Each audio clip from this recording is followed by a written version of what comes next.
morning, guys. Welcome once again to another episode of Cooking Basics with Nino. Today I'm going to be showing you how to clarify butter. So you can always get, a pound of butter in your grocery store on any shelf, either salted or non-salted, depending on what you're doing. I prefer to use salted butter in this case for the dish that I'm about to prepare. And what you need to do is you just get a big enough pan to hold your butter, and you just put your butter inside. Remove the outside wrapper and just put it in your pan.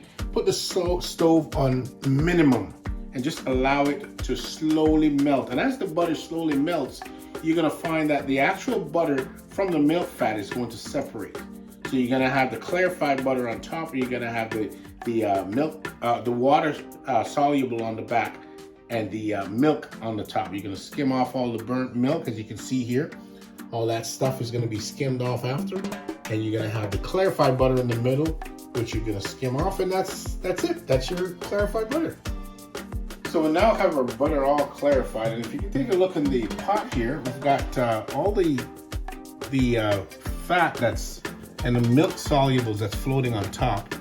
All right, you're gonna have to just get those off. It comes off in the form of foam.